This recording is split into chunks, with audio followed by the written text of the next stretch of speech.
Good afternoon, everybody. This is indeed the Michael K. Show. We thank you for joining us on this Thursday. It is October 2nd. It's 2025. And we got ourselves, essentially, a tiebreaker. Best of three, third game. Red Sox win the first. Yankees come back and win last night. And 47 years to the day of one of the great tiebreakers in baseball history between the Yankees and the Red Sox, the Bucky Dent game. It'll be the Yankees and the Red Sox again tonight at Yankee Stadium in prime time, 8 o'clock start. It's going to be awesome. It's going to be awesome. It's for all the marbles. Now, it's not really all the marbles because all you do is win and then you go to Toronto and start a best of five on Saturday. But yesterday made this possible. The Yankees played a gritty, gutty, clean game for the most part, and the Red Sox, they didn't play the cleanest game. They made mistakes, which kind of unlike them. The interesting thing about yesterday's game is that Alex Cora managed the game as if there was no tomorrow. But there is a tomorrow, and that's today. And I think he managed the game as if there was no tomorrow because he knows that he's probably not the favorite in tonight's game. The Yankees are sending Cam Schlittler out to the mound. This will be his 15th big league start. He has acquitted himself quite well, pitching to a 2.9-something ERA, 2.96, and he's going to face a rookie left-hander for the Red Sox, Connolly Early, and this is the 5th big league start for Connolly Early. So think about that. Two kids, two neophytes are pitching to save their team's season. Now, although Schlittler is just a rookie, he's a veteran compared to Early. Triple the amount of starts, 15-5. Early was called up late because the Red Sox are short on pitching. And the Red Sox were trying to avoid a third game at all costs because their third game pitcher is not even on the 26-man roster. And if the Red Sox do advance, probably not going to pitch all of October. And that's Lucas Giolito. That was the ultimate plan. You're going to get Bayo in Game 2, Crochet in Game 1, and Giolito in Game 3. But Giolito's elbow is bad, and he's essentially on the IL. He's not on the 26-man roster. So they've got to go with Connolly Early. Now, they essentially have to go with a bullpen because they will get Connolly early. They will take him out quickly because you saw what Cora did yesterday. Brian Bayo gave up that 2-run home run in the first inning to Ben Rice, and then he was out with 1 out in the third inning. And you kind of said, whoa, what's he doing? He's giving up 2 runs, 4 hits, and a walk. And Cora said, I've got to win this game. I don't think this guy has it. I'm going to take him out. And he started to mix and match out of the bullpen. Now, you might say he made a mistake doing that. And I say he didn't. The only thing that makes it a mistake is that they ended up losing the game. But they had a chance to win the game. And that's all you want in a game that you feel is a must-win. I believe that if he kept Bayo in, the Yankees might end up winning that game 8-3 or 9-3. So he massaged the bullpen, brought in lefties, first Justin Wilson, then righties. He kept going back and forth, pitching to the lanes that he wanted to pitch to. I thought he managed a great, great game. But they lost. That's what makes it now tough because all those pitchers that you used, you might have to use them again tonight. And the most important pitcher that you used, Garrett Whitlock. Garrett Whitlock threw, I think, 47 pitches yesterday, the most that he had thrown all year in an outing was 18, where he pitched the next day. 18. But he pushed him. He felt he was his best pitcher other than Chapman, and he wanted to win that game. And the reason why the Red Sox didn't win that game is that Garrett Whitlock, who's coming back from the internal brace surgery, which is a modified Tommy John, he ran out of gas. Jazz Chisholm walked with 2 outs. Then Austin Wells worked the count to 3-2. So that means with 3-2 and 2 outs, Jazz Chisholm was going. And he went. And Wells rips a bullet down the right field line. It kicks off the side wall at the stadium. If it goes into the corner, Jazz Chisholm scores easily. Anybody scores easily. But it kicked out. It kicked out to Eaton. But Jazz was going, and he covered first to home in 9.16 seconds. Now, if you watch the replay, he didn't even really start motoring until he got close to second base. It was almost like he was fast jogging. But boy, did he turn on the burners. Because 9.16 seconds from first to home is 2 seconds faster than the average runner can do. The average runner goes 11.16 seconds. So Jazz was covering 29 feet per second in terms of sprint speed, which is faster than most anybody in the big leagues. And he needed every single ounce of that sprint speed. He needed every single second of that 9.1 seconds to get in ahead of the tag by Narvaez, because Eaton made a great throw. And this all happened in the 8th inning, bottom of the 8th inning. That gave the Yankees a 4-3 lead. Then they bring in Bednar to pitch the 9th inning. And he strikes out Abreu, pinch hitting. He strikes out Duran for the second out. And then let me put you inside the Yes Network studios. There's a big board behind the desk where we do the pre- and post-game show. It's like 6 television screens put together. I dream about having that in my house. So we weren't facing the cameras. We all had our back to the cameras, me, Jack, John Flaherty, and Bob Lorenz. And we're watching. And the ball left the bat of Ceddanne Rafaela. And I punched Jack in his right shoulder because he's standing to my left.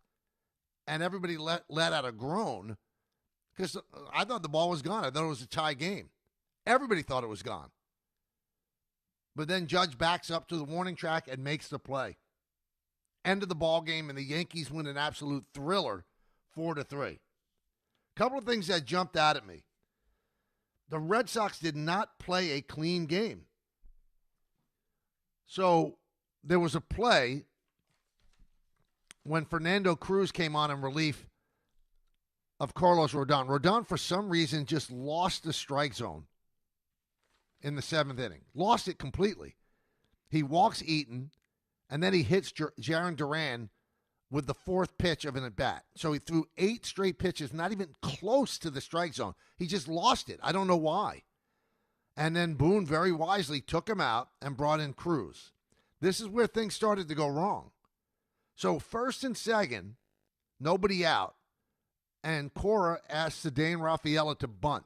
It's hard to bunt Cruz. His stuff moves. So he got a breaking ball outside, and Rafaela tried to bunted it straight up to Cruz, 1 away. Then Nick Sogard with a fly ball to left field, 2 away. And then Yoshida, who got that big hit in game 1, pinch hit for Refsnyder, and he hits a bullet up the middle, and Jazz Chisholm, full body dive, makes the grab, gets up, probably ill-advisedly throws off balance to first base. And the ball is not blocked sufficiently by Rice. And it gets by him. His job right there is not to get the out, because he was probably not going to get the out. Yoshida was going to beat it out. Is to make sure the ball doesn't get by him. But it got by him. For some reason, Eaton did not score. I think there's your ball game. Eaton did not score. The third base coach, Kyle Hudson, held him up initially because he thought the ball was going to be in front of Rice. And then Eaton stopped and was not able to pick it up and score. He would have scored easily. And that would have given the Red Sox the lead. And then Trevor Story had a great game. He drove in all 3 Red Sox runs. He comes up with the bases loaded, 2 outs, and hits an absolute pea to center field.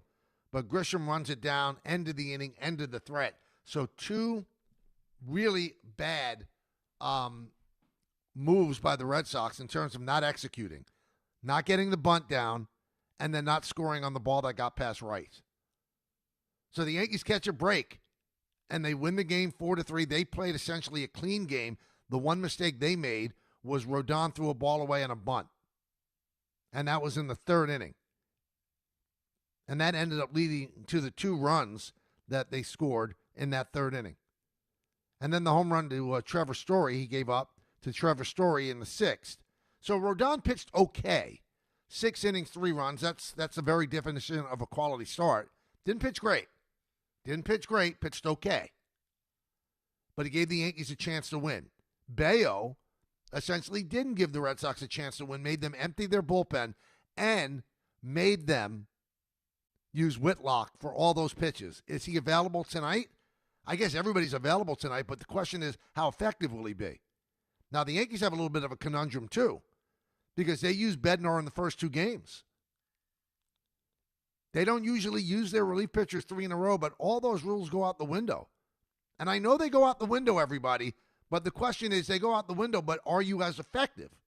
They used Devin Williams in the first 2 games. Is he as effective tonight? Because in all likelihood, Cam Schlittler is going to give you 5+. If he gives you 6, you're absolutely thrilled. They are going to have to get outs out of the bullpen. They didn't go to Weaver yesterday. Is Weaver going to be available? And is he going to be effective? I think he's available, obviously. Can Devin Williams pitch effectively 3 days in a row? Can Fernando Cruz pitch effectively 3 days in a row? Can Bednar pitch effectively 3 days in a row? Or do you have to go deeper into your bullpen? Do we see a Camilo Doval? Do we see a Mark Leiter Jr.? Those are the questions that have to be asked.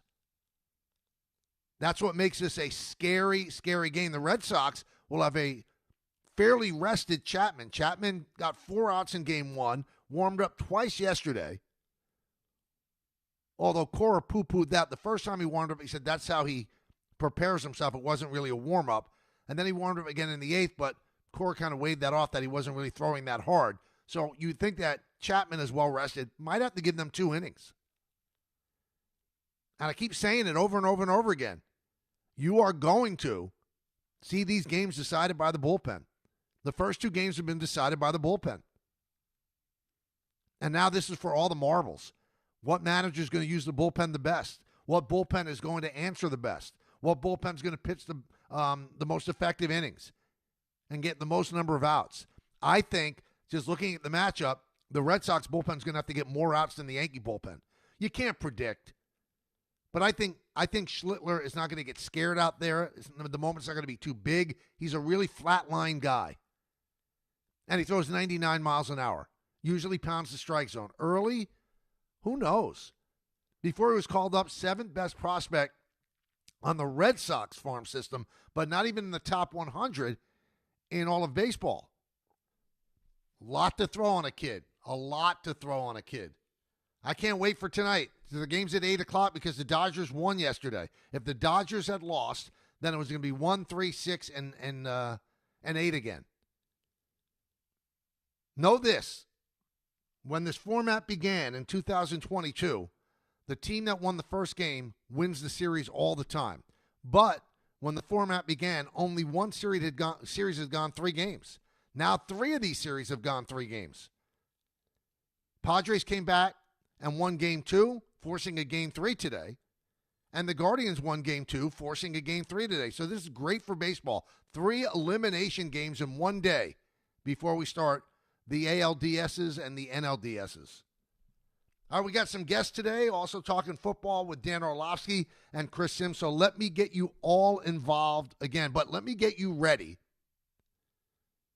for the enormity of this game. 47 years ago today,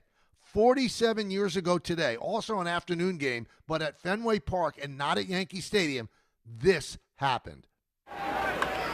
Deep to left.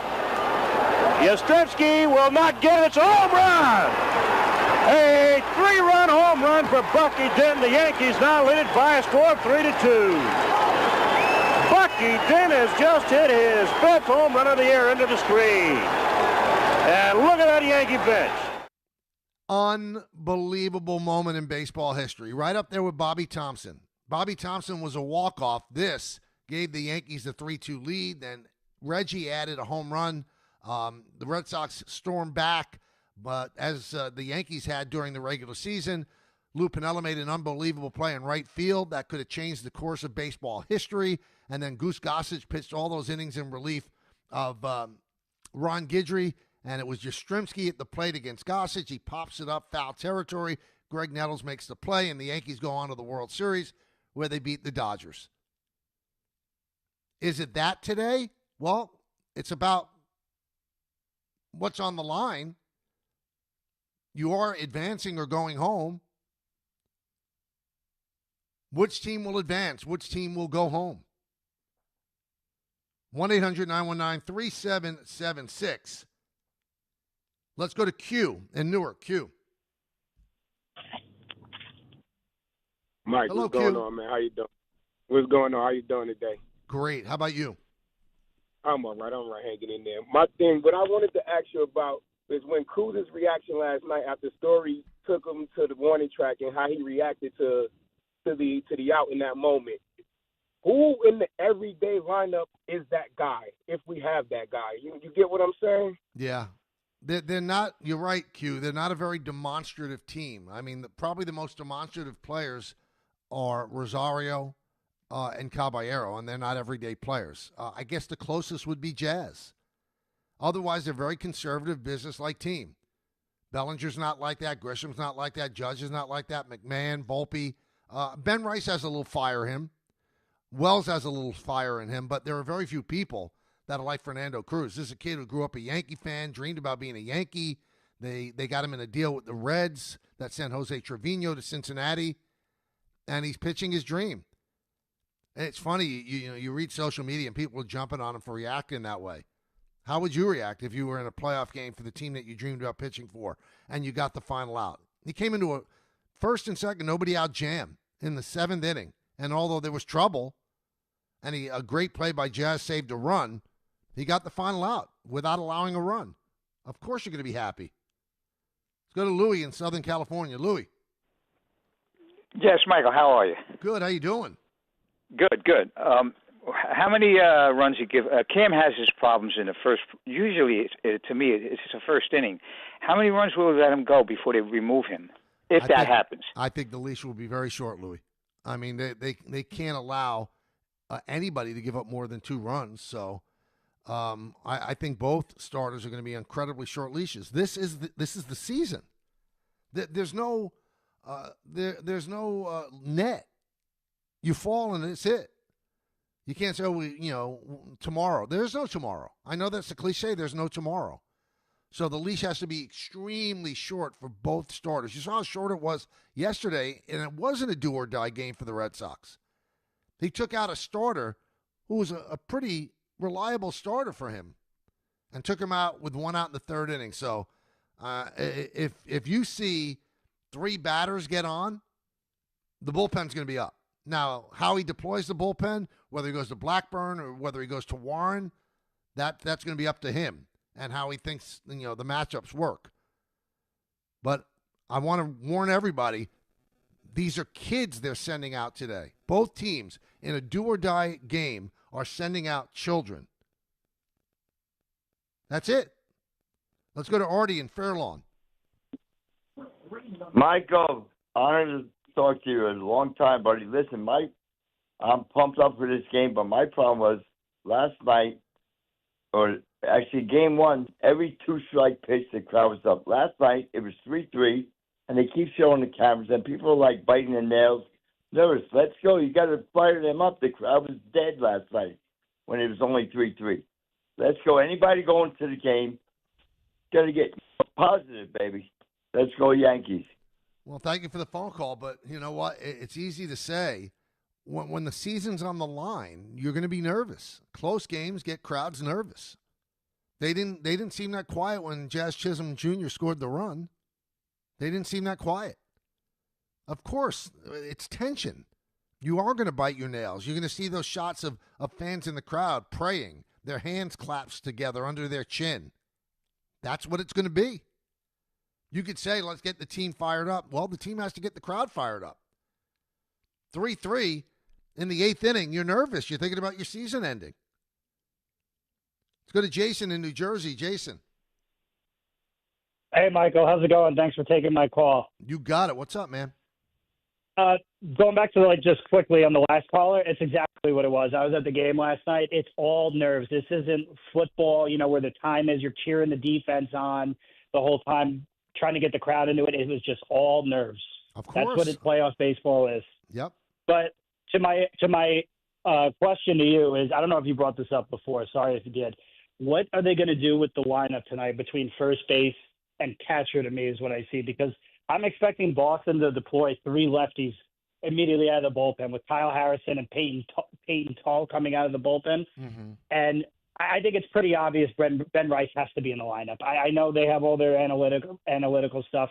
He needs to be in the lineup tonight. So is it a situation of, and we know Goldschmidt hit lefties well all year, do they sit Goldschmidt, play Ben Rice at first, or is there a chance Ben Rice is catching and Goldschmidt is playing first base and Wells is out of the equation? It's a great question, Jason. And my gut feeling, okay, I don't think they'll catch Rice.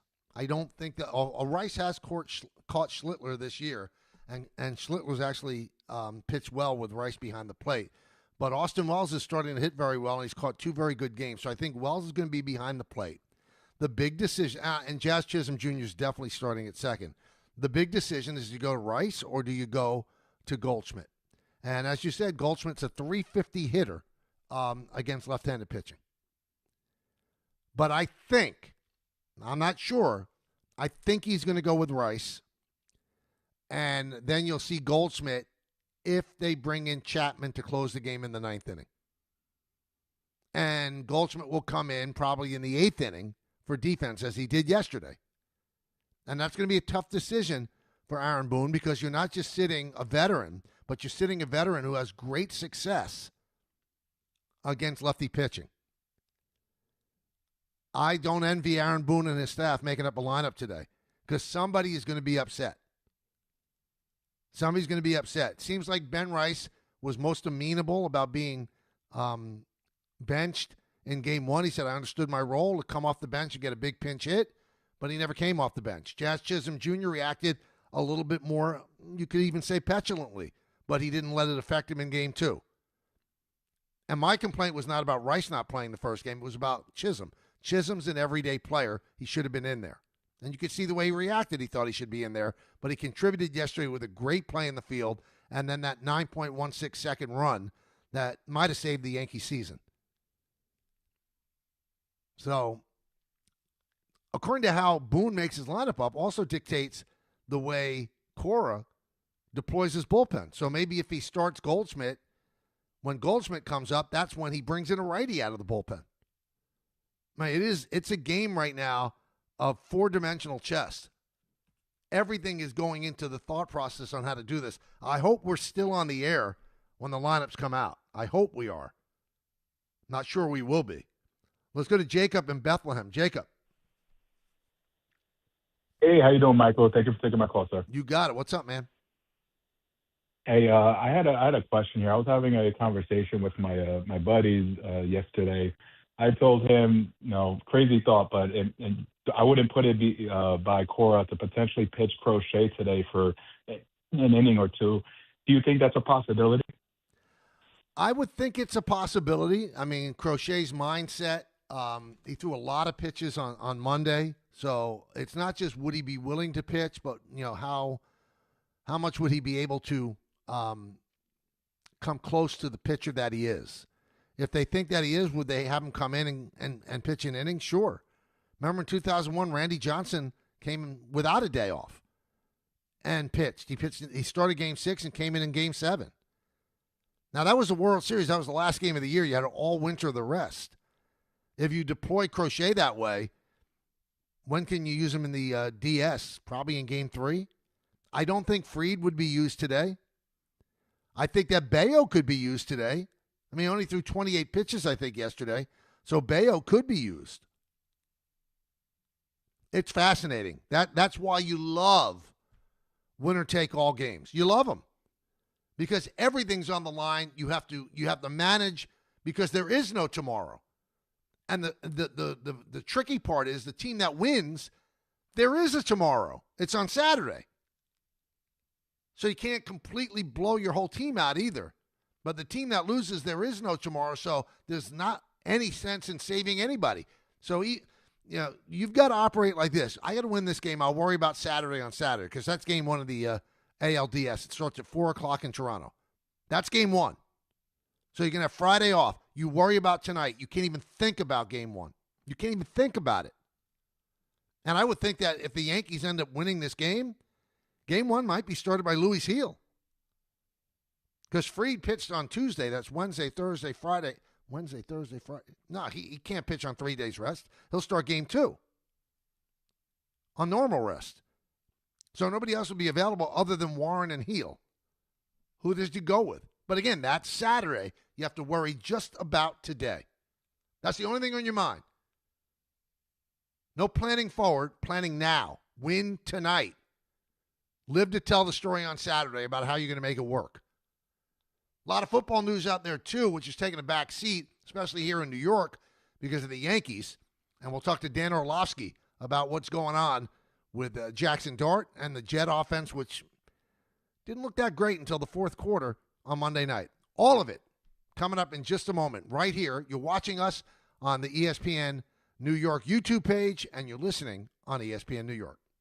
Individuals and businesses with tax problems, listen carefully. Do you feel like you're losing control of your finances? If you owe over $10,000 in back taxes or have unfiled tax returns, we can help you take back control. The IRS is the largest and most aggressive collection agency in the world, and they can seize your bank accounts, garnish your paycheck, close your business, and file criminal charges. Take control of your tax problem now by calling the experts at U.S. Tax Shield and take advantage of the Fresh Start program and new laws that may allow us to negotiate a settlement for the lowest amount possible. Our team of tax attorneys and enrolled agents can stop collections and get you protected so you can take control of your financial future. U.S. Tax Shield offers a price protection guaranteed quote to get you protected today. U.S. Tax Shield is A+ rated with the Better Business Bureau, so call now. 800-687-5192. That's 800-687-5192. U.S. Tax Shield. 800-687-5192. For appliances, TVs, electronics, and mattresses, get to PC Richard & Son. Family owned and operated for 116 years. Did you know women account for 2/3 of all Americans living with Alzheimer's and 2/3 of all Alzheimer's family caregivers? Join the Alzheimer's Foundation of America at its Women Empowerment Forum on November 5th in Amityville to learn practical ways women can reduce their risk for Alzheimer's and enhance quality of life for themselves and their loved ones living with Alzheimer's. For more information or to register, visit alzfdn.org or call 866-232-8484. You know so much about who you are. But do you know what makes your body your body? With over 100 lab tests and insights, Function can help you know the truth. Because you know you're made of grit, wit, and a good heart. But just how healthy is that heart? You know you're made up of all the places you've called home. You know you're made of your mom's sarcasm. And now you can find out if you have her thyroid too. You know you're made of college all-nighters and 30s early-nighters, but those still don't explain your sleep issues. You know that you're made up of good meals with even better conversation. But are you actually absorbing those nutrients? A Function membership gives you a comprehensive health check with results tracked over time. Find out what you're made of at functionhealth.com. At City Harvest, we believe no New Yorker has to go hungry. With your help, we're on the road 365 days a year, rescuing over 77 million pounds of nutritious food and delivering it free to millions of New Yorkers, transforming surplus food into sustenance, sustainability, and smiles, rallying thousands of New Yorkers to power a network of nourishment across our city. One day, one meal, and one New Yorker at a time. That's how we feed good. Donate at cityharvest.org.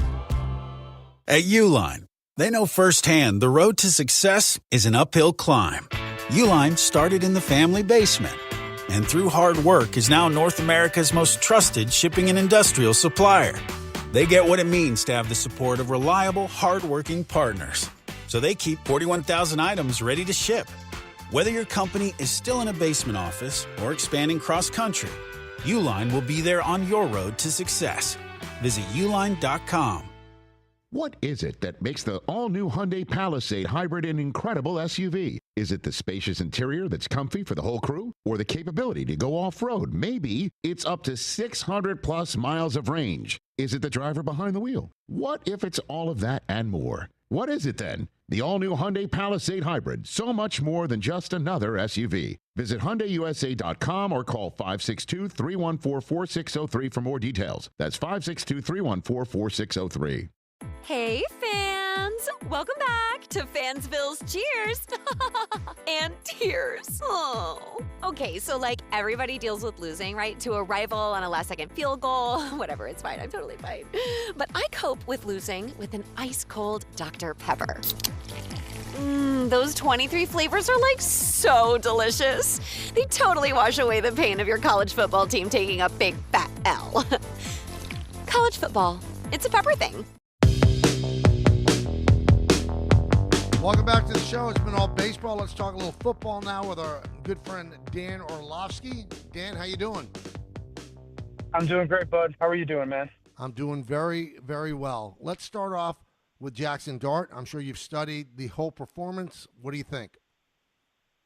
Yeah, I thought he was incredibly impressive just from the reality that the moment in the game never looked overwhelming. It never looked too fast. It never looked too big for him.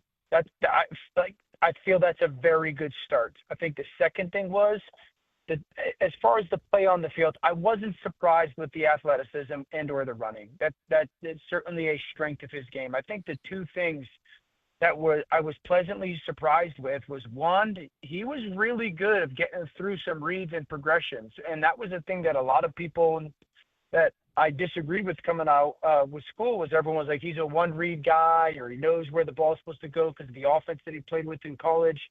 There's a couple of times where he gets to the second or third read and specifically over the middle of the field. So really like that. I think probably my favorite part was, for obviously an unexperienced and young player, when there was some pressure or pocket movement, he went up.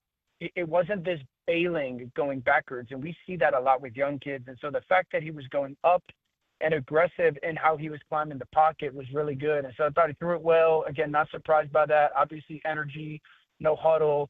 I think overall, very encouraged by game one. Did you feel in studying the tape that they dumbed it down for him, or did they have the full package? No, I mean, they dumbed it down. There are certainly plays that they ran that are, easier in execution, or at least simpler when it comes to execution. Some of their RPO and or PRO stuff. So, one read, take off and run type stuff. But that's going to be a part of their offense that he's going to operate. So certainly simplified in some aspects, cut off the fat in some aspects. And then I thought there was more creativity attached to it, and that's a little bit what we were all hoping for. And there's a little bit of the reality that his athleticism promoted that, which is something that I was looking forward to. So, he's not going to manage and operate a lot of protections right now and or coordinate that. I think that's something that he grows into, but they definitely, in the no-huddle world, allowed him to play fast. All right, so from a layman's point of view, one thing that gets me nervous with him, I think he has the mindset of Cam Schlittler, where he just lowers his shoulder. I mean, is he going to get hurt playing like that, Dan? Yes. I mean, he runs like Jalen Hurts. He's a bull in a china shop type of thing. And so, I think we have the empirical data and the evidence and a lot of experience to say, hey, quarterbacks really in a position, but quarterbacks, if you run like this too often, you're going to get yourself beat up. And so, I think it's the watching back the tape with him, I'm sure, and sitting there going situationally, if it's first down and you take off and you run and you have gotten a first down and, you see two or three defenders converging on you, let's not take that hit. I don't need you to prove to me anymore that you're tough. If it's 3rd and 5 and you make a cut and you get contact and you're a yard short of that first down, like, yeah, then I want you to use your physical presentation to go help us get that first down. So I think it's that process. And, this young man comes from a place where, like, he was often as kind of physical as a lot of other guys, and even in the SEC. And so I'm not overly concerned about that, because I think that's stuff that you just learn the more and more you become experienced doing it. All right, so his progression as a quarterback, how much was that set back, Dan, by the awful injury to Malik? Yeah, significantly. Not only his progression, but his performance, and what the expectations should be.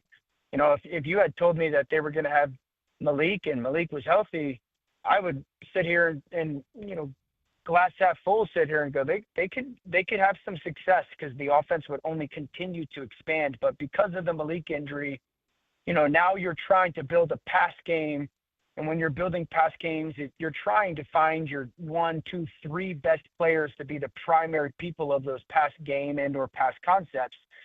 Not having Malik there, it's now you're building a pass game. And is it a Darius Slayton is the number one guy? And if that number one guy's not there, then it's a Wandale or a Theo. And so, yeah, it's significant. As a quarterback, Malik's one of those guys that he lets you turn your brain off. I can throw to Malik. What's the coverage? Oh, it's single high safety. Where's Malik? And so I think there was a comfort and a confidence level in that was certainly going to be taking a pretty significant hit now that dynamic player won't be there.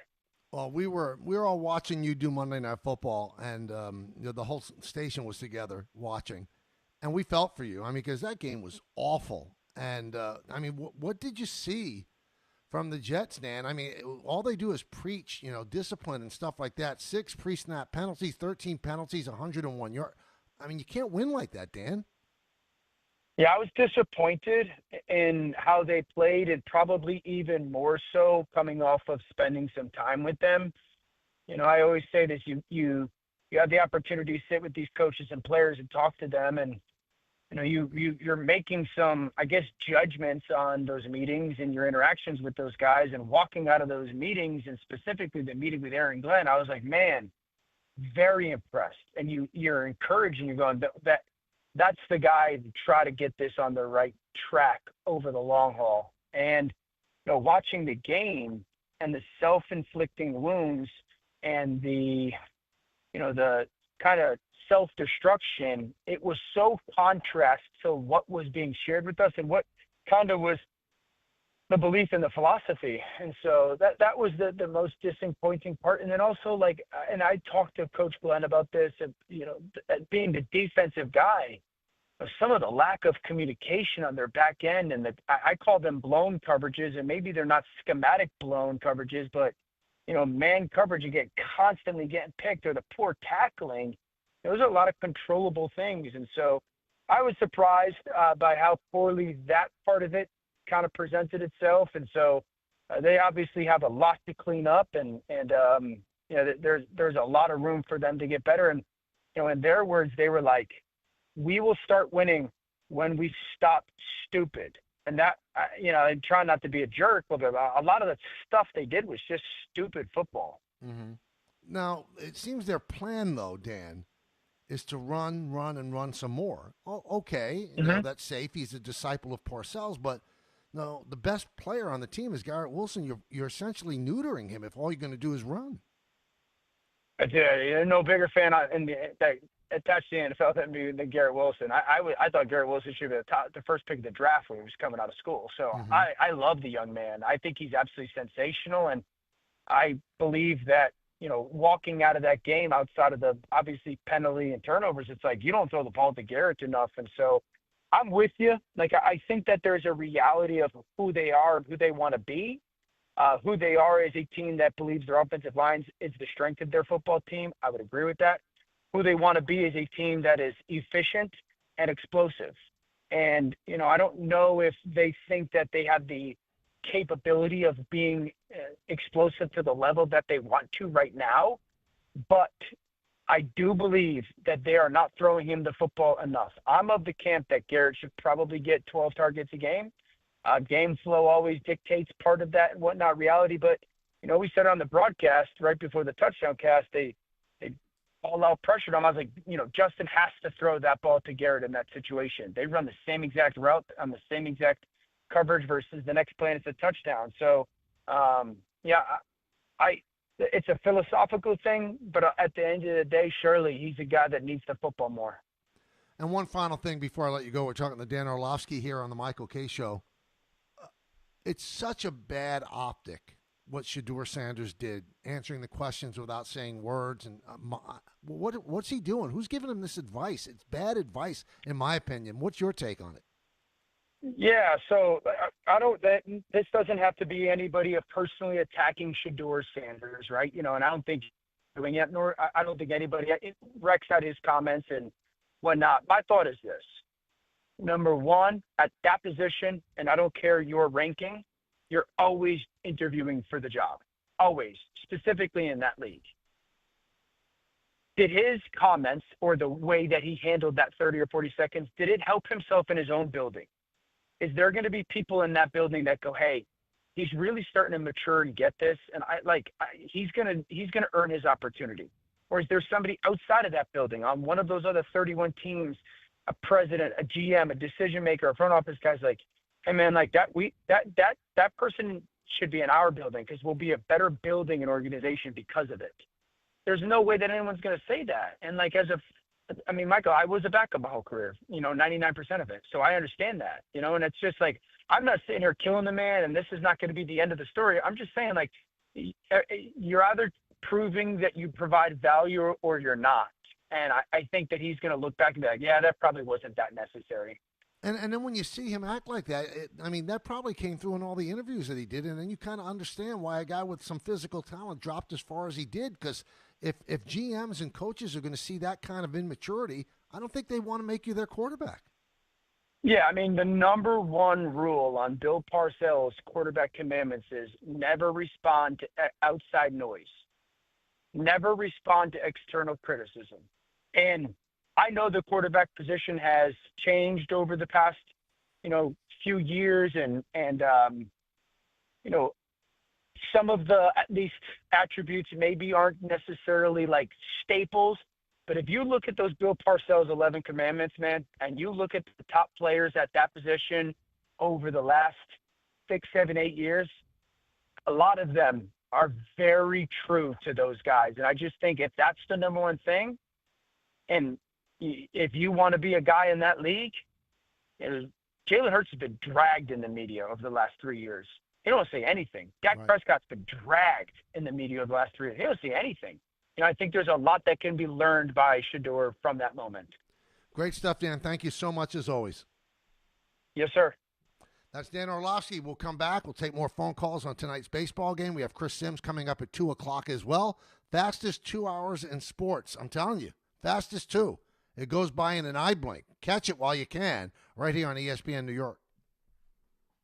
Every 40 seconds, a child is reported missing. That's 2,000 children every single day. It's a heart-wrenching reality that we can no longer ignore. Find the Children is a non-profit organization dedicated to helping find missing kids. You can be a part of their mission by donating your unwanted vehicle, running or not. Call 1-800-294-0222. We guarantee that you will receive the maximum tax deduction. We provide fast, free pickup with 24-hour response. Call 1-800-294-0222. Find the Children provides crucial resources to help find missing children and educational materials to teach kids how to recognize and avoid predators. Our recovery programs have a proven track record of reuniting kids with their families. It's time to act. Donate your unwanted or unused car. Help us build a world where every child is safe. Pick up the phone and call 1-800-294-0222. Together, we can bring these kids home safely. This advertisement was paid for in partnership with Cars R Us and Find the Children.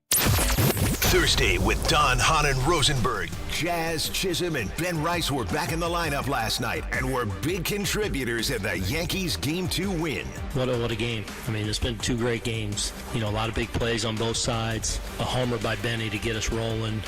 And then, the bullpen closing it down after Roto gave us enough there. Will they take Game 3 tonight to advance? Don, Hahn, and Rosenberg today at 3 on ESPN New York and streaming live on YouTube. Every aspect of your business will operate better and faster with artificial intelligence. AI is a race, and companies that act first will win. Thrive Managed AI is your advantage over all your competitors. Thrive partners with you on a smart, secure AI strategy for your business. Then they deploy and manage it for you. Be first and win the race with Thrive Managed AI. Start with a complimentary strategy consultation at thrivenextgen.com/ESPN. That's thrivenextgen.com/ESPN. D'Agostino Law Bite Back. I'm injury attorney John Ryan D'Agostino, nicknamed The Closer, continuing D'Agostino and Associates' legacy of helping the injured for over 35 years. My father, John D'Agostino, built this injury firm to help accident victims. This is John D'Agostino, and this is a family firm. For us, it's about doing what's right and making sure somebody pays for your pain. Call us first at 1-800-BITE-BACK. That's 1-800-BITE BACK. They call me The Closer because big or small, in court or out, I'm fighting to get the job done, to win, to get you every dollar you deserve. D'Agostino and Associates has offices throughout New York and New Jersey and will come to you. I've been there and I'll be there for you. Call us first at 1-800-BITE-BACK. 1-800-BITE-BACK. That's 1-800-248-3222. Health surprises can change your life in an instant. You've seen it happen to others, but it doesn't have to be your story. At Princeton Longevity Center, we customize actionable and proactive health plans to maximize your lifespan and take control of your health. Our Cancer Check program combines cutting-edge technology with top medical expertise to keep you ahead of potential risks. With advanced full-body imaging, genetic testing, and multi-cancer detection blood tests, we look for even the earliest signs of problems. Results are analyzed by expert physicians who craft a personalized plan to safeguard your future. You're not just a patient, you're a partner in your health journey, backed by a team committed to helping you live longer, healthier, and more vibrantly. Our programs have saved hundreds of lives and empowered countless others to take control of their health. Be proactive with your health for the ultimate peace of mind. Call 888-8000-PLC or visit PrincetonLongevityCenter.com. A Progressive Home and Auto Bundle can protect you round the clock, but we can't protect you from those painful moments in sports. Holding. Defense. The ref totally blew that call. Oh, I'm sure he'll make the right call next time. It's too late. It cost us the game. Well, it's just one game. That loss eliminated us from the playoffs. Oh, the playoffs are on so late. Now you'll be well rested. Okay, I need you to stop talking now. Well, at least your home and auto are protected with a bundle from Progressive. Progressive Casualty Insurance Company affiliates and other insurers. Not available in all states or situations. Paying extra for tire care is BS. You know, bad service. So at Midas, we're rolling out our BS-free tire guarantee. Included with paid installation and tax on every purchase. You'll pay nothing for flat replacements, nada for flat repairs, and zilch for tire rotations every 5,000 miles. That's $0 for all that. So with this limited lifetime tire guarantee, you'll pay a whole lot of nothing compared to what the other guys charge for tire care. That's the BS-free tire guarantee, only at Midas. From the regular season to the Super Bowl, ESPN New York is your destination for football. We've got crazy fans. If the Giants somehow beat the Cowboys, I'm going to take a dump on your head. You can feel good because you're a damn football team. Expert analysis. Marcus Spears joins us now. ESPN NFL analyst Damian Woody. Mel Kiper Jr. The Hall of Famer Steve Young. He's kind of our resident general manager, Louis Riddick. We got Mike Tannenbaum right now. And all your fantasy and wagering needs. This is ESPN New York. We are football. Welcome back to the show, everybody. Just to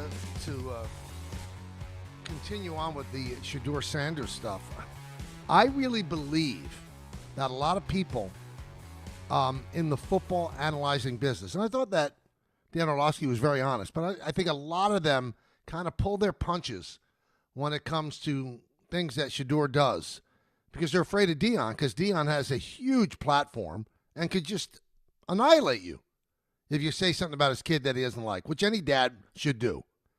But what Shedeur Sanders did the other day made him look like a fool. Made him look like a fool. And he got that big goofy grin like he's being so clever and original by like not mouthing the words. He's reacting to something that Rex Ryan said? A talking head on ESPN That's what he's reacting to? They benched Joe Flacco. You know what? They probably never even considered Shedeur Sanders. You see a stunt like what Shedeur Sanders pulled, and you understand why he dropped to the bottom of the draft. Who wants that in the building? Somebody acting like that. That's immaturity. And the thing that really was so frustrating was he thought it was so clever. You could see it on the look on his face like he thought, oh, man, I'm getting over. This is so good. No. You made yourself look awful. You made yourself look dumb. Very odd. Very, very odd. Yankees, Red Sox tonight, winner take all, Game 3, 47 years after the one-game playoff in 1978. The winner moves on to Toronto on Saturday to start the ALDS, and the loser goes home. The loser goes home. I'm going to tell you something that I've noticed just monitoring social media during games and after the games, because now I could look at it during games because I'm not broadcasting the games. We're watching in the studio, preparing for the post-game show. And our pregame show today will be at 7 on Yes, and then the post-game show following the final pitch will be 90 minutes on Yes. So once the game's over on ESPN, you turn over to Yes for the post-game show. Red Sox fans and Met fans, some Met fans, again, I always say some, they're lying in wait. Red Sox fans can't wait to attack the Yankees if they lose. They can't wait. You could see they're ready to pounce. You know, this team has finished last like 4 times in the last 7 years? But they are ready to really, really go after Yankees and the fans if they lose. And to the victors go the spoils. That's one thing.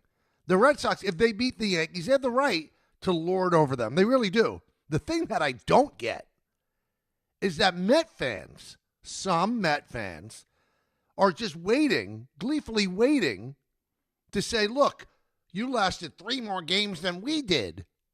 Like, there's no difference between not making the playoffs and losing in the wild card. None. So my question to you would be, if you had a chance and you asked Sydney Sweeney out on a date and she turned you down, but then she said yes to another guy, and they went out on 3 dates and it didn't work out, what guy had it better? The guy who got the 3 dates with Sydney Sweeney or the one that got shot down right away? I mean, Met fans, for the most part, what I would say, you really should pipe down about, oh, look, it's only 3 more games than we played. We're waiting for you in Cancun. Yeah, and your ballpark for the last 3 days is a Spirit Halloween. While the Yankees are pouring about 50,000 people a game into their stadium for the wild card. Do they want to win? Of course they do. And if they lose, the season would be a failure. But what's more of a failure? Adding one of the best players in baseball history to a team and not making the playoffs, or subtracting one of the best players in baseball history and making the playoffs?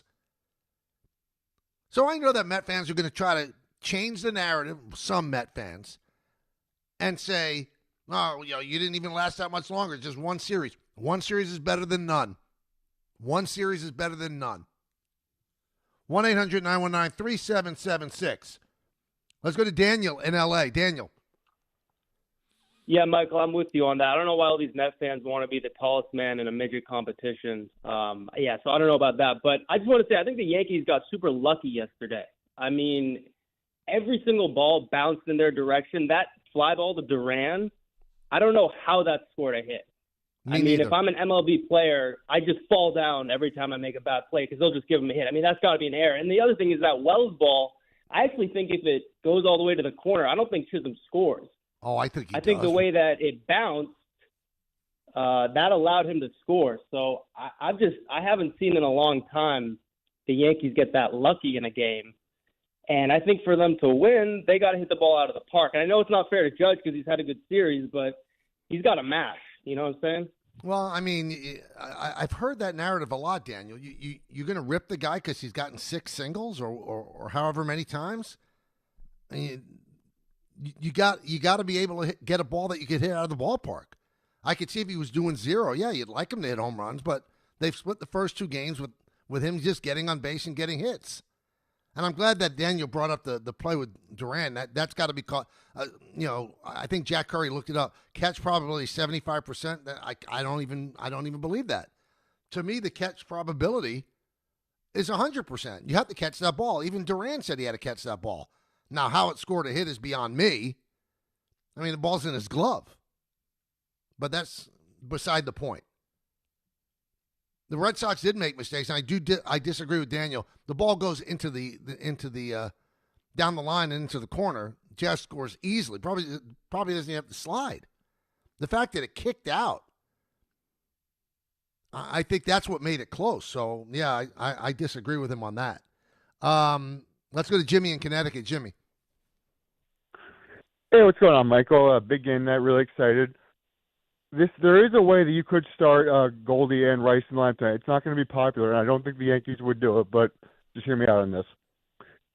Goldie at first, Rice can DH, and Stanton can pinch hit for either of them. I love playoff G, but he is 0 for 8 in the series. And listen, the analytics people will tell you he has to be in lineup. I'm sure that's why they won't do it. But they admit that the postseason is a crapshoot, especially a short series. Aren't you basically admitting that your analytics don't matter at that point? Like, you have to go with what's working out. I know the way the Yankees think, but I know they won't do it, but I want to hear if you think there's any logic to that. I mean, is there logic to it? Yeah, I mean, you're giving me your logic, so I'm not going to insult you by saying it's not logical, but I wouldn't do it. I mean, yeah, he looked bad. Stanton does not look like playoff G at all. He looks out in front. He's swinging through pitches, but he can get hot at any moment. That's the life of Giancarlo Stanton. He could look lost one day, and he could look locked in the next. So no, I'm not taking him out, especially against a lefty. So you're actually proposing sitting a right-handed slugger against a young left-handed starter? It doesn't make sense to me. I think the guy's going to be left on the outside looking in as Goldschmidt, and he'll have his chance to contribute pinch hitting against Chapman or playing defense in the 8th or the 9th inning. Ben Rice has played his way into consideration to play every single game. He's made life really tough for Boone in terms of making out a lineup. He's made it easy for Boone because he's become such a force. I think he's hit 400 since the middle of September. It's been great. It's been great all year. That's why I think he probably gets to start at first. Now, you are gambling a little bit because he's not near the defender that Goldschmidt is, not near it. So you lose something there. But if you start Goldschmidt and then they bring in a right-hander in the 4th inning, it's a big moment, or a left-hander in the 4th inning, or a right-hander in the 4th inning in a big moment, then you're going to pinch hit Rice, and then you're committing to bad defense in the 8th and 9th inning of what could be a close game. I don't think that's the way to go. I think the way to go is to hold Goldschmidt back. We told you it's the 47th anniversary of Bucky Dent's home run. And my good buddy and, yes, colleague Justin Shackle reached out to Bucky Dent. And this is what Bucky Dent said about today's game. Pressure makes legends. Yankee fans, keep the faith. And to the boys in pinstripes, step up and write your moment tonight. Who's going to write their moment tonight? We'll continue to break it down. We'll come back. We got a lot of stuff to do. I do want to remind you about Tullamore Dew. Game Time is brought to you by Tullamore Dew Irish Whiskey, because when it's game time, it's Tully time. At 8:20 or 8 p.m., Yankees host the Red Sox for decisive Game 3 of their Wildcard series in the Bronx. Play-by-play can be heard right here on ESPN New York and watched on ESPN. And then the pregame show will be at 7 on Yes, and the postgame show following the final pitch will also be on Yes. 3 p.m., the Tigers are in Cleveland to play the Guardians on 1050 ESPN and also on ABC7. And at 5 p.m., the Padres are in Chicago, play the Cubs on 1050 ESPN and ESPN TV. The Dodgers swept the Reds 2-0, so they will play the Phillies in the first NLDS, and that should be a great, great series. Tullamore Dew, the original triple distilled, triple blended, triple cask matured Irish whiskey. Be sure to grab a Tullamore Dew. Try the new Tullamore Dew Honey during today's action. Glasses up to enjoying Tullamore Dew responsibly.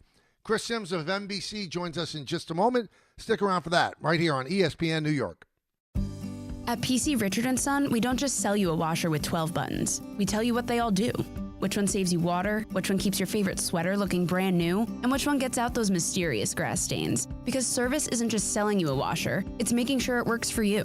Great service, great savings, plus free delivery. It's kind of our thing. During our 116th birthday sale, get up to $1,000 in additional savings when you combine purchases of select appliances, TVs, and mattresses. PC Richard & Son.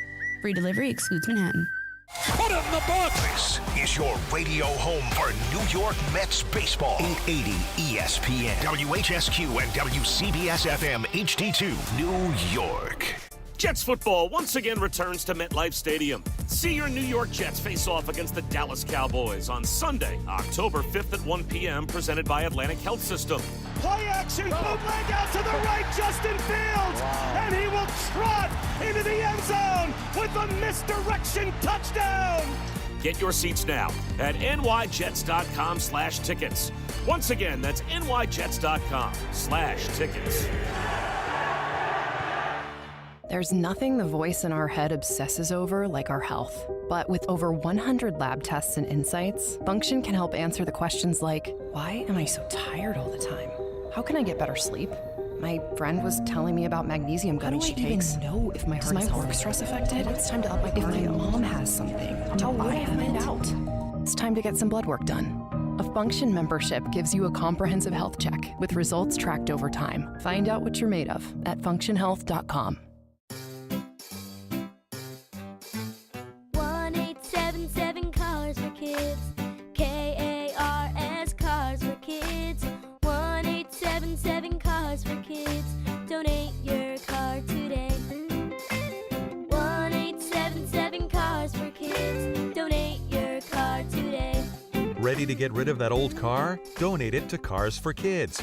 Call 1-877-CARS-FOR-KIDS to reach a friendly live agent. Donation's super easy, and your car can be picked up as soon as tomorrow. Call us now, 1-877-CARS-FOR-KIDS. That's Cars with a K to donate your car today. 1-877 Cars for Kids. KARS Cars for Kids. 1-877 Cars for Kids. Donate your car today.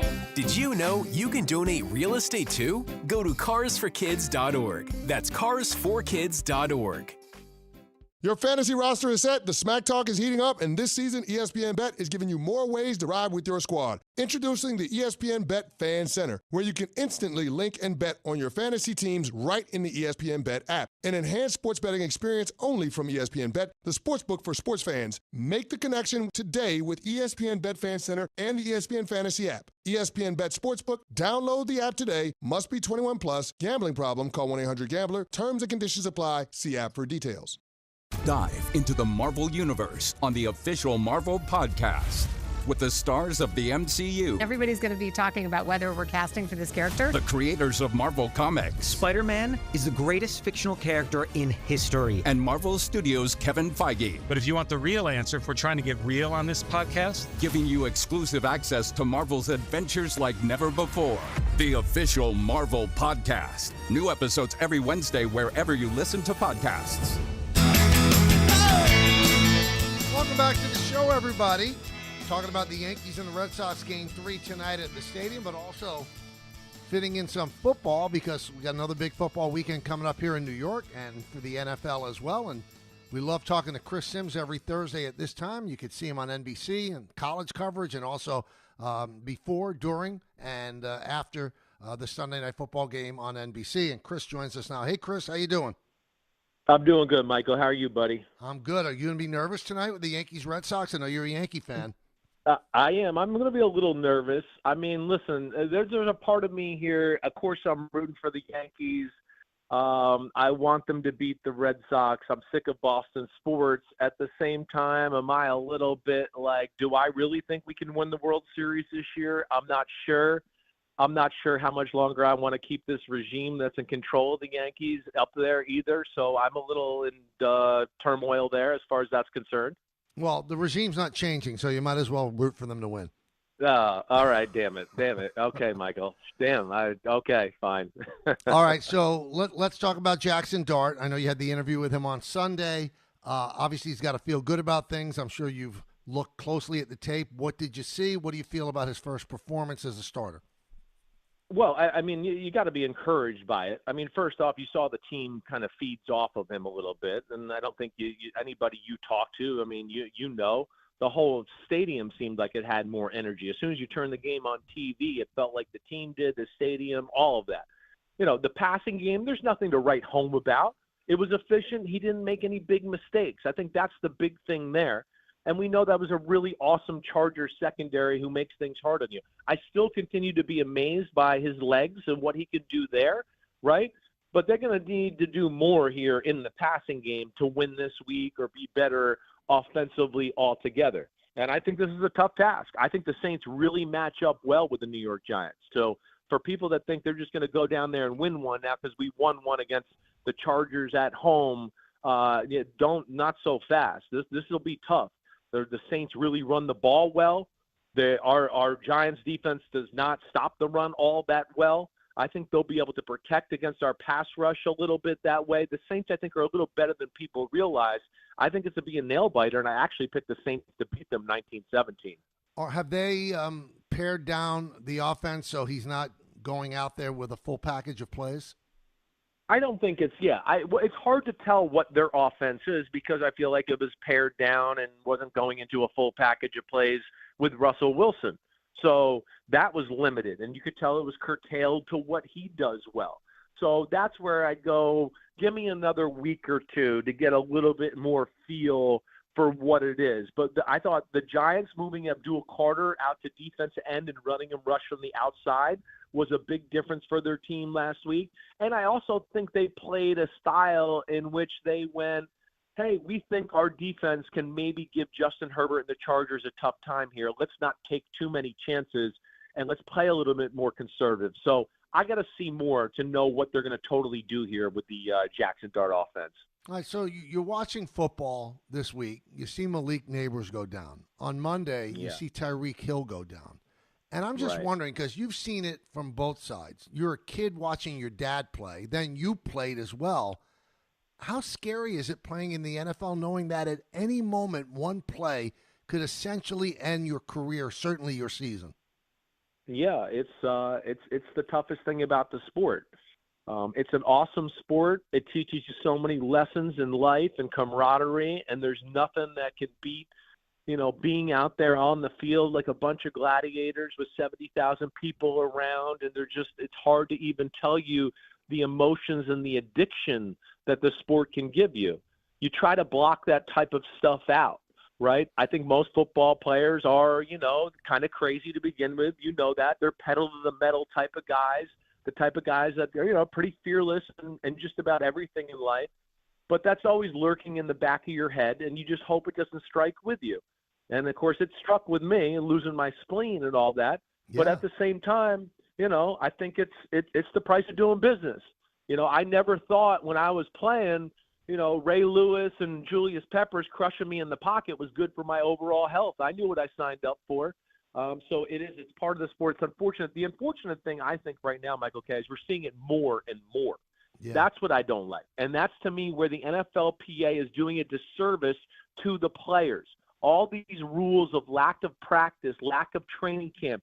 The players are not in game shape when the year starts. So that, to me, is a big problem, and I think that's why you see such an uptick in injuries, especially in September over the last 2 years. I remember I used to ask Al Leiter about pitching and saying, when you finish delivering your pitch, you're about 50 feet from home plate, and there's a guy like Giancarlo Stanton. Do you worry about getting hit in the face? And he said, it's there, but you almost have to block it out. Right. Chris, is that almost, when you go out there like that, is that almost like a little sliver of insanity that you have to convince yourself it's not going to happen to me? Definitely. I think it's sometimes like when you see the Tyreek Hill injury happen the other night, people just stay away and they kind of turn their heads on the field. Yeah, I did. Like, I didn't want to see the replay. Right. I don't want to see it. I don't want to see the emotions he's going through. I still got to play this game, and I'm trying to block that out. I don't want to think about that could happen to me. And so, yeah, there is a part of it. And I think, coaches and football players for the most part, are crazy or psycho in a good way. And that's what makes the sport awesome, but it's a brutal sport. And here's one other thing I'll just say, because I've been on this for a long time. The artificial surfaces got to go. They got to go. I know Tyreek Hill's happened on grass. It was a little different. But with all these injuries we're seeing, like Malik Neighbors, that was from the artificial turf, that period. We see that more and more. The concussions with people their heads hitting the ground on the whiplash. It's more apt to happen on the field turf.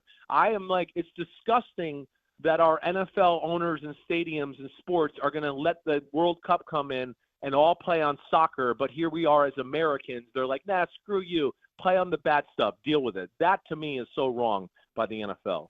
So we're talking with Chris Simms here on the Michael K. Show. I'm watching, I try to watch as many games as I can over the first 4 weeks of the season.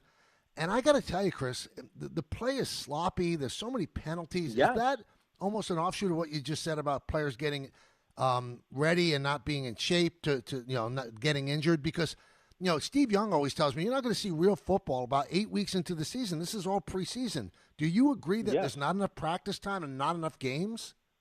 Totally not enough. Let alone coaches now are so scared of being dragged if they play their players in the preseason and one of the good players get hurt that we're not only do we not have enough time to practice, we don't even get out there to practice the practice games anymore. Right. And so that leads into, teams not looking good, clicking on all cylinders, still finding their way a little bit through the month of September.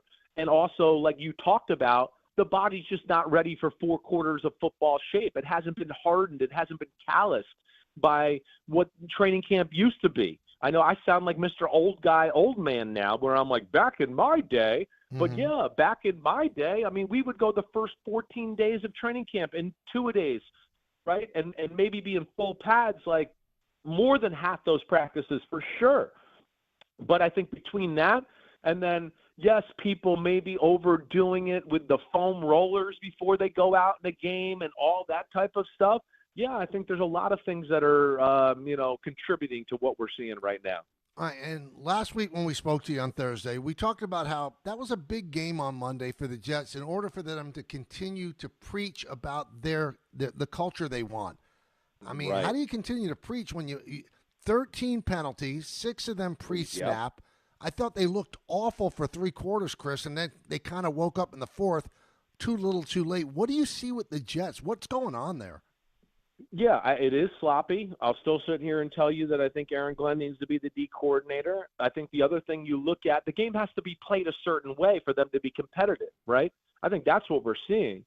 If they can run the ball like they did on that first drive before Braylon Allen fumbled, and then they can kind of control the clock and eat up the clock and play that style of football, okay, yeah, they might be competitive.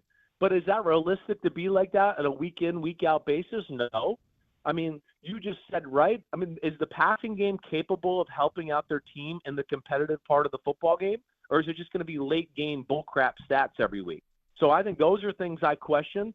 And then, the defense certainly – I know it doesn't have all the personnel. They probably want bigger people, this Aaron Glenn and his coaching staff. That's what they had in Detroit. This defense is predicated more on speed with that Seattle scheme and Saleh. But I'm still disappointed. There's still better talent than what they're putting out there for the results. And you're seeing that Sauce Gardner, he's adjusting to, oh, wait, this is what man-to-man coverage is all about? Yeah, he's got to stop holding. I mean, so there's a lot of issues there. But the penalties and the self-inflicted wounds are just absolutely crazy right now, Michael. Do they, in your opinion, Chris, do they not throw the ball a lot because they love the offensive line and their running game? Or do they think that Justin Fields can't throw? Because by him not throwing as much as he should, you're neutering the best player on your team in Garrett Wilson. So what's behind the decision? The first 3 quarters, all they did was run. Right. I think you said it right. That would be my take, that, they want to run the ball and that they know he's limited in some of the things he can do as a passer.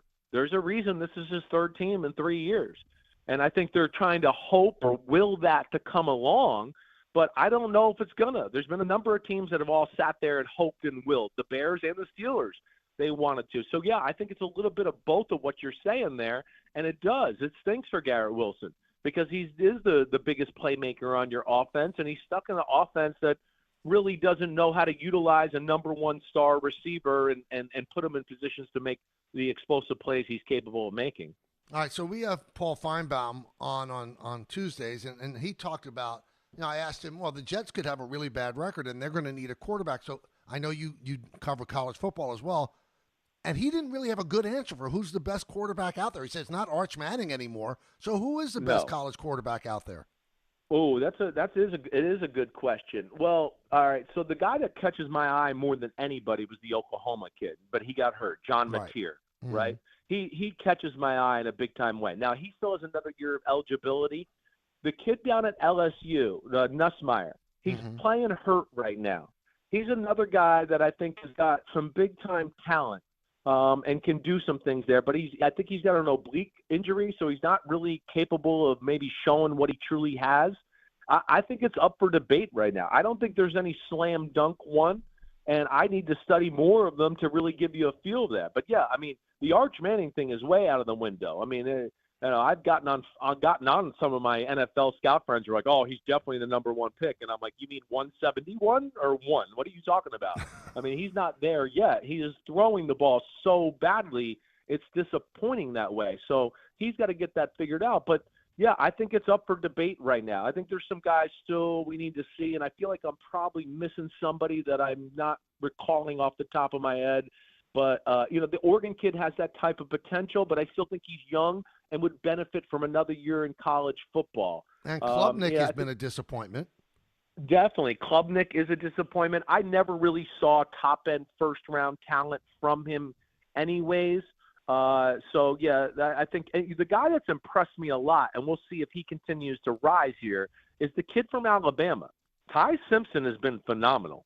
He catches my eye as being that type of guy as well. But, yeah, I don't know if there is a slam dunk, like, oh, my gosh, number one pick of the draft type of guy like I basically felt with Cam Ward after 4 weeks last year. All right, so this is an outside-the-box question with the NFL. Sometimes when the Cowboys are playing, they could be on the minus 35 side of the field, and you hear people go, well, another 10 yards and they're in field goal position. Is the kicking too good that it's kind of eliminating offense out of the game?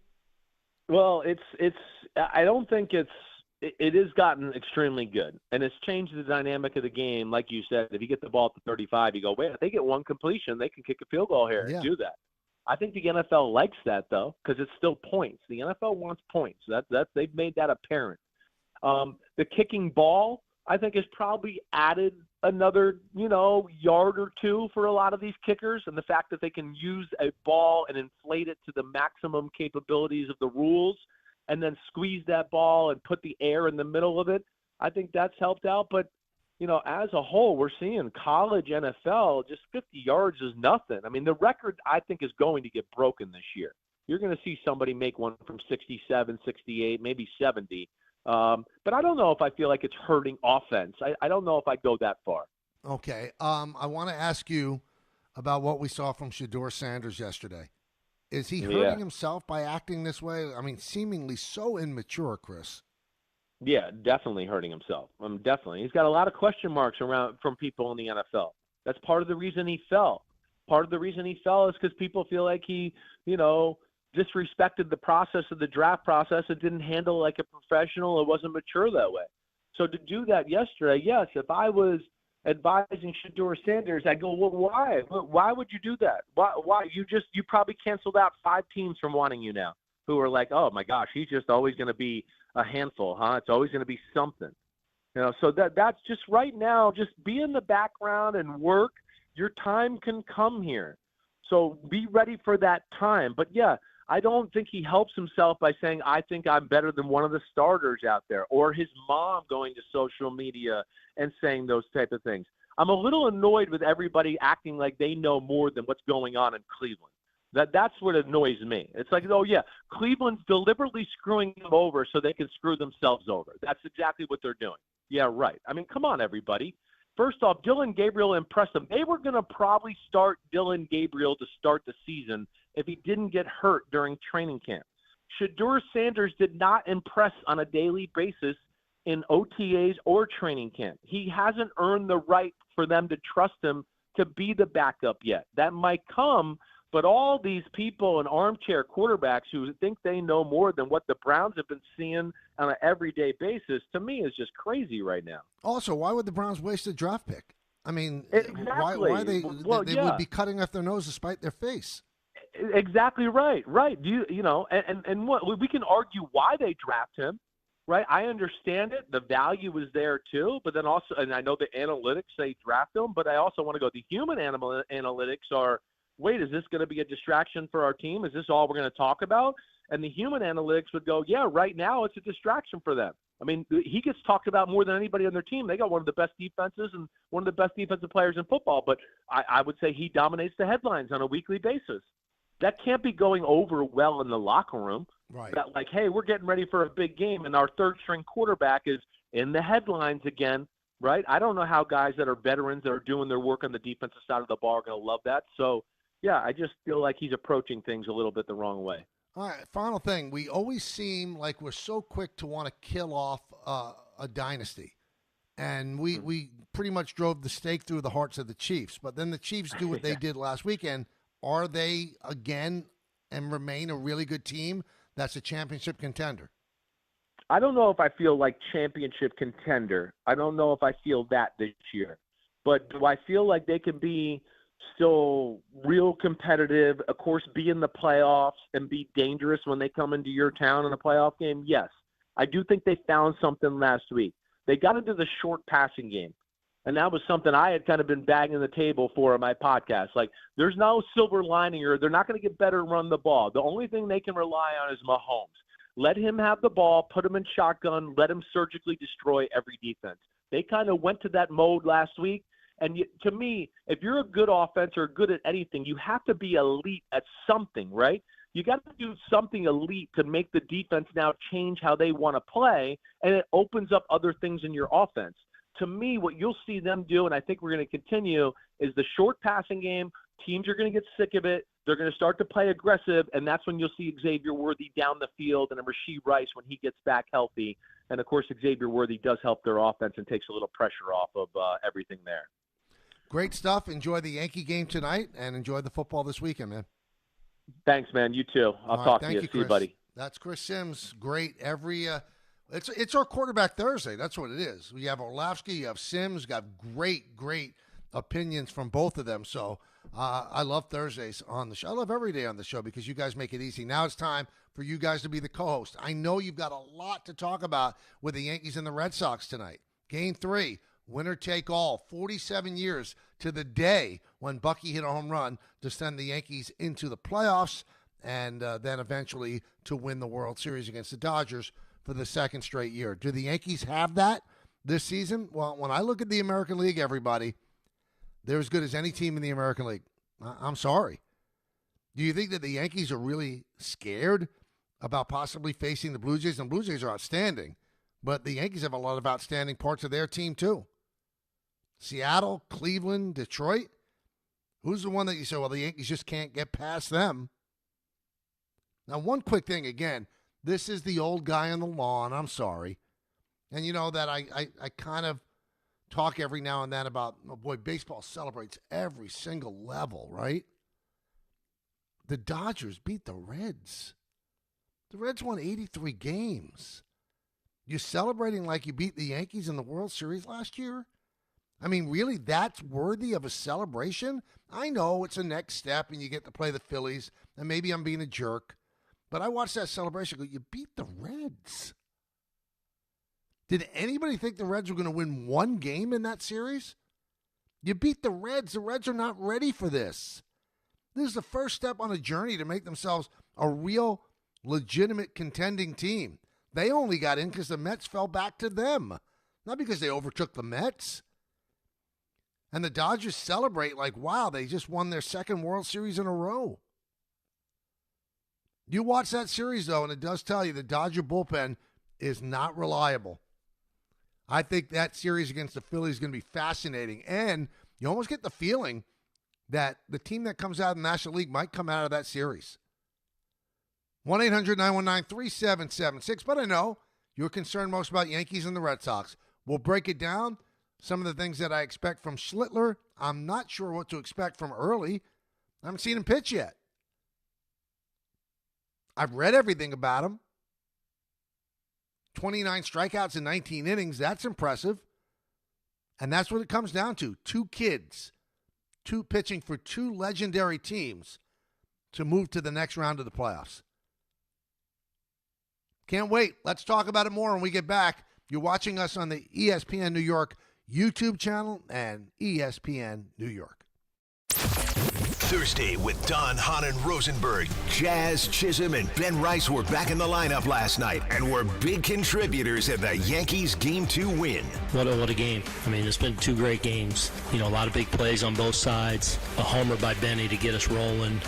And then, you know, the bullpen closing it down after Roto gave us enough there. Will they take Game 3 tonight to advance? Don, Hahn, and Rosenberg today at 3 on ESPN New York and streaming live on YouTube.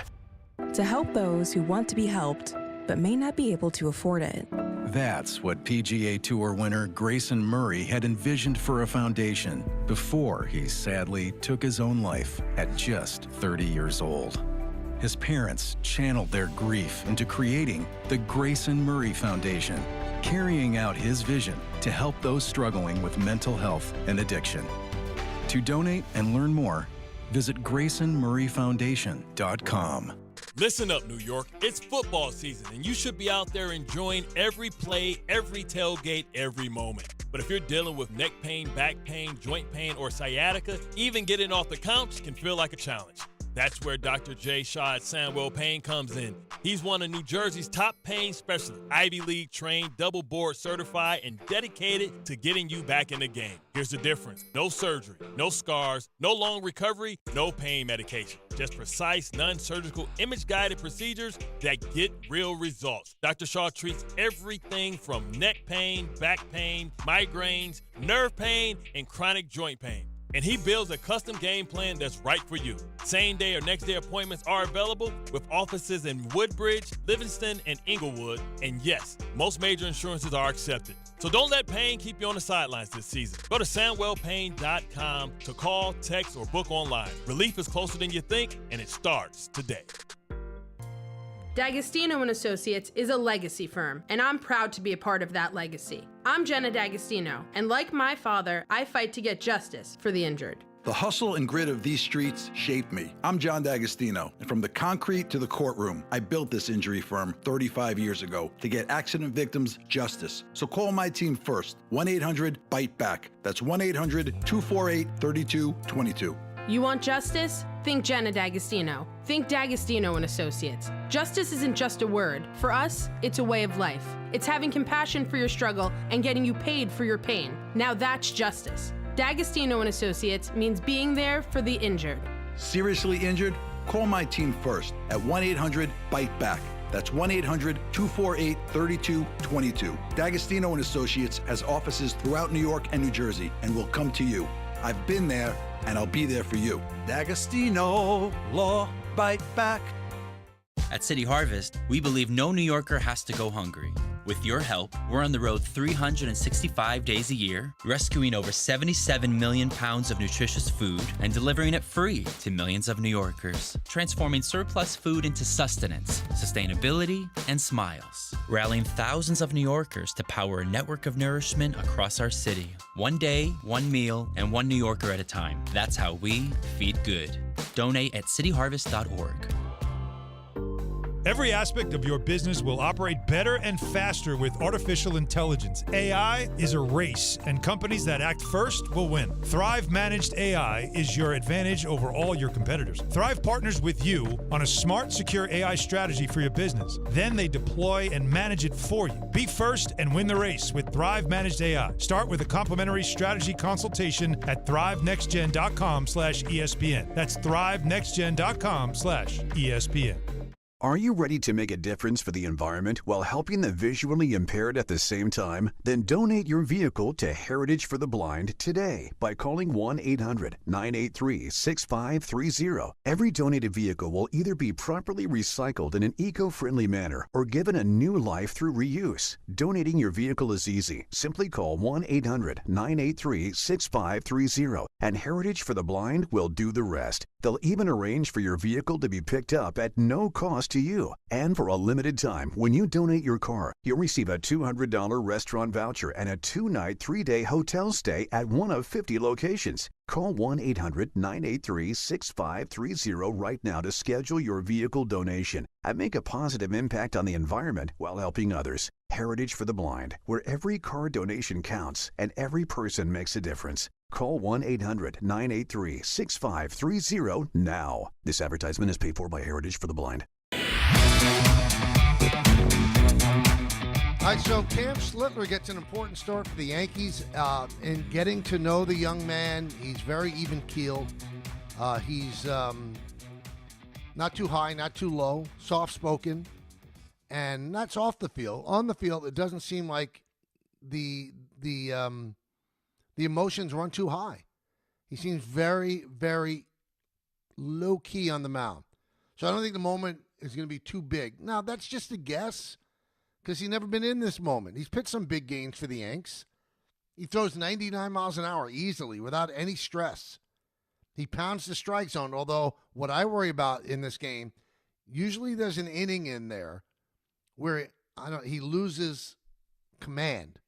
I don't know if it's arm slot, whatever the case may be, and then he's spraying pitches all over the place. That's troubling because one bad inning in a game like this could mean the end of your season. But I don't think he's going to be scared out there. He doesn't seem like that type. Do I know for sure? Of course not. No one knows for sure. He doesn't know for sure. Now, as for early,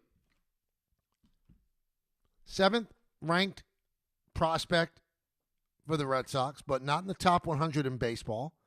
They called them a lot late because the Red Sox don't have starting pitching. They lost Giolito, who's supposed to start this game. Now, the Yankees had two other options to start this game. They could have gone with Luis Gil. They could have gone with Will Warren. And they went with this guy. Why? Because he throws 98, 99, 100 miles an hour. He's got really electric stuff and doesn't seem as if he gets too emotional. I think both pitchers are going to be on a short leash. Early has 29 strikeouts in 19 innings in the big leagues. But this is just his 5th big league start. Went to the University of Virginia. Buster Olney spoke to the head coach in Virginia, said, this kid is not going to be scared away by the moment. Now, that's what they always say. You could be, it's like the old Mike Tyson line. Everybody has a plan until you get punched in the nose.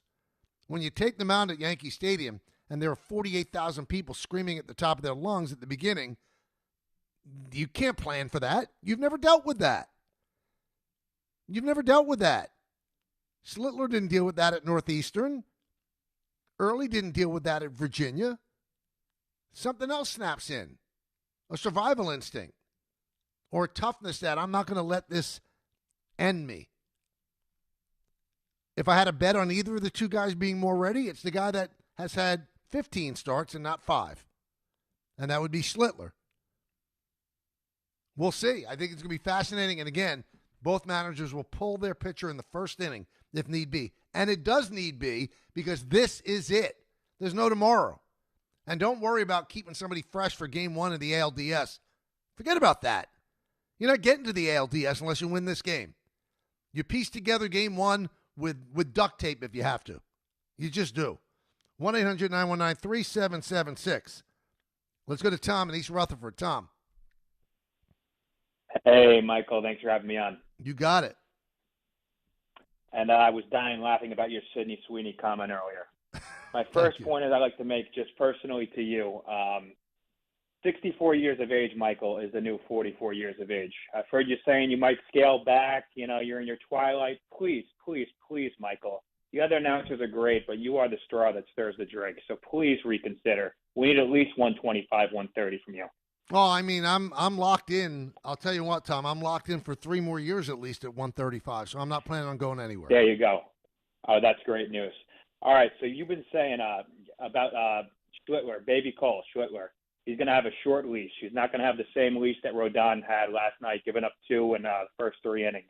Right. Do you think the Yankees regret not putting Luis Gil on this roster, just in case DEFCON 5, you get into trouble, and with our bullpen, the way it's been, not having that gun in the pen if he gets in trouble early, do you think the Yankees are regretting that? I don't think they regret it, Tom, for this reason. They think they have a guy that also has swing and miss ability that can come out of the bullpen. That's Will Warren. And Luis Gil has not been overly impressive since he came off the IL. His numbers are okay, but he seems like he's trying to be an artist on the mound rather than the pitcher that he is. He's sacrificing velocity to try to gain command, and he's walking too many people. So I don't think that they thought his stuff translated out of the bullpen, because you can't come out of the bullpen and walk people.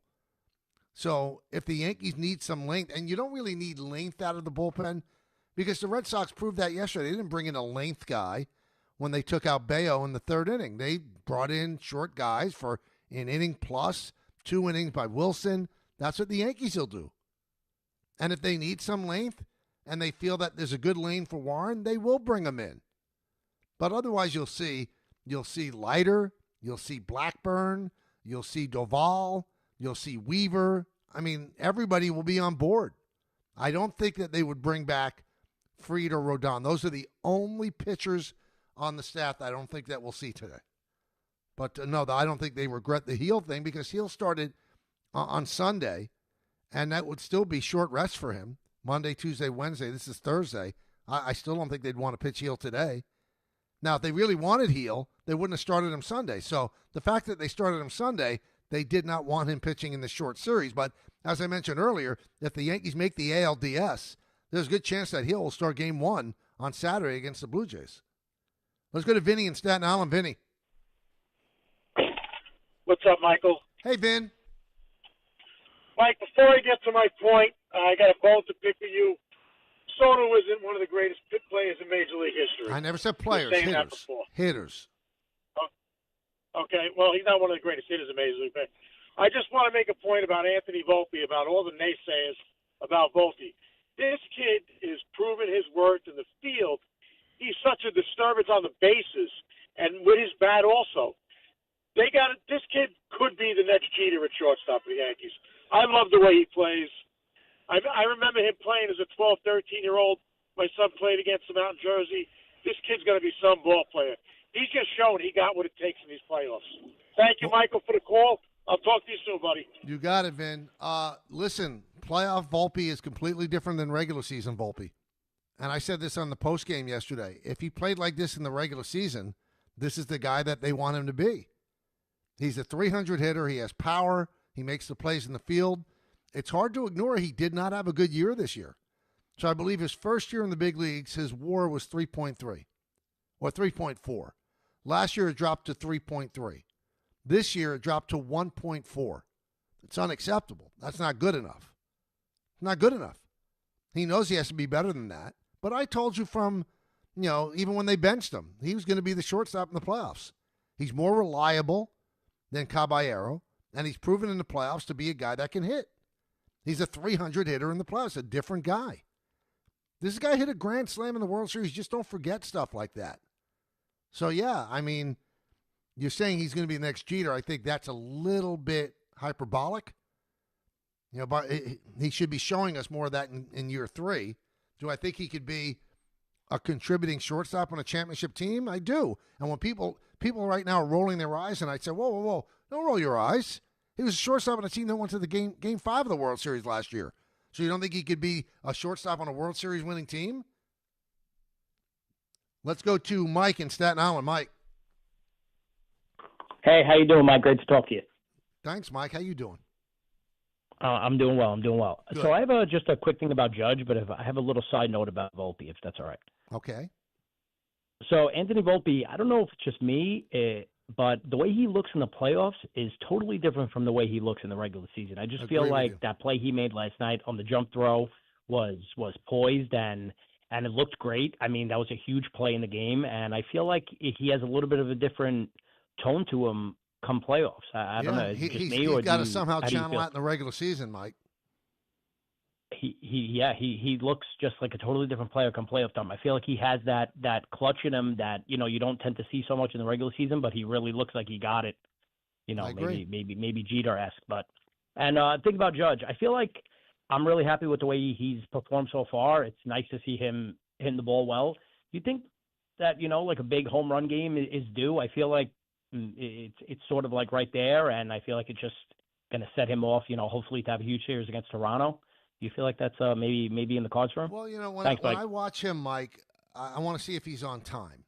And, with the singles that he's had, he's been on time. He's hitting the ball hard.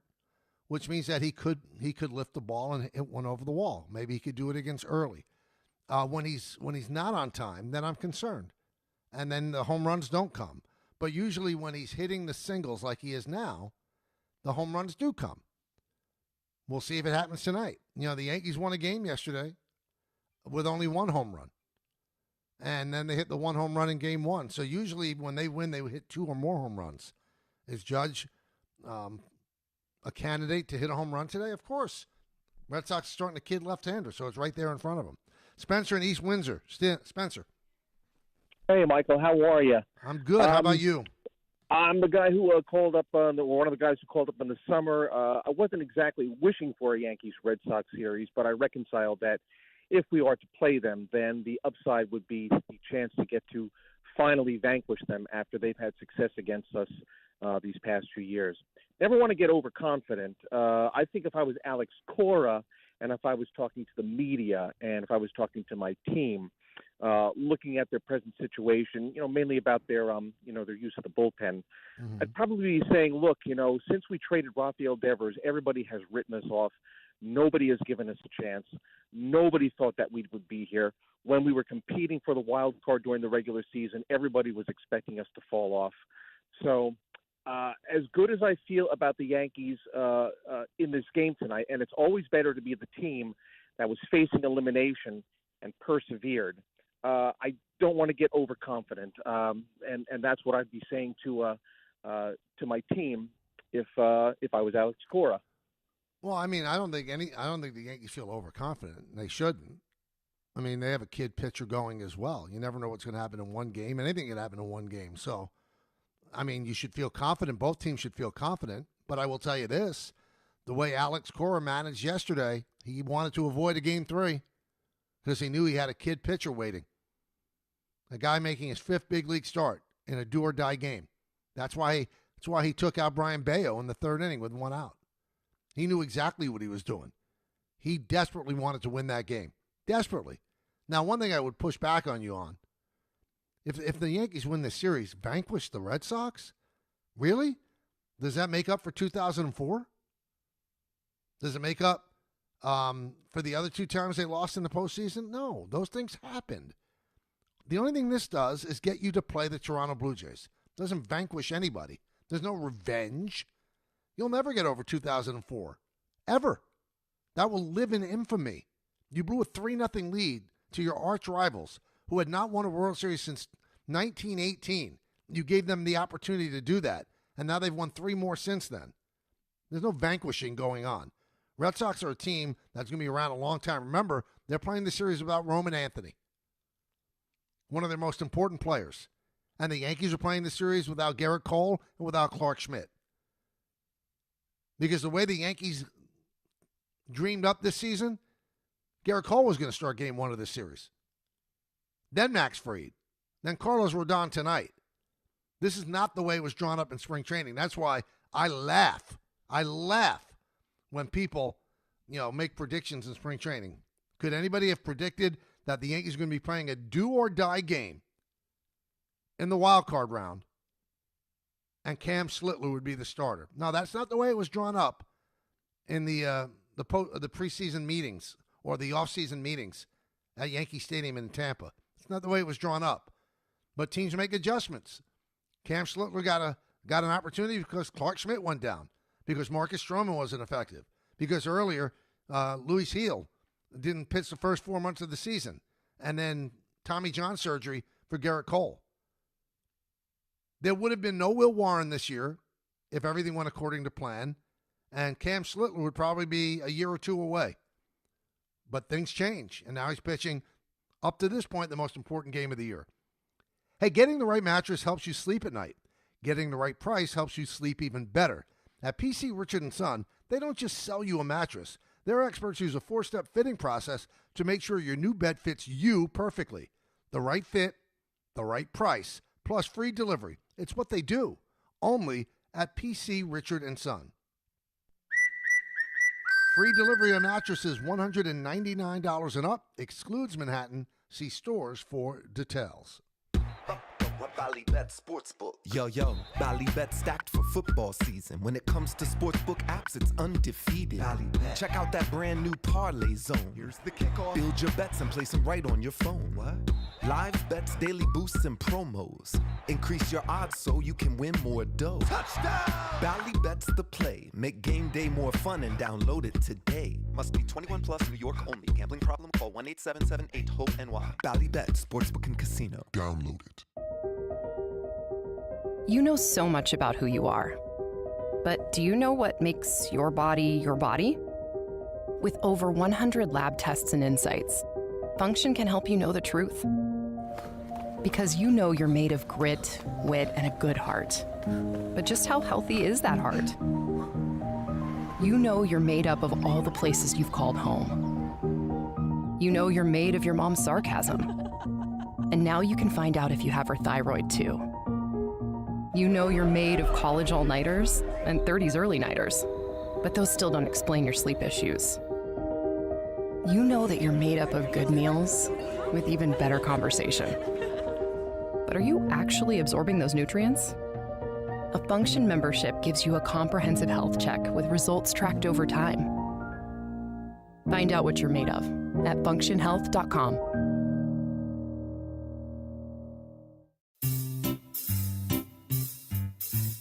1-877 Cards for Kids. KARS Cards for Kids. 1-877 Cards for Kids. Donate your card today.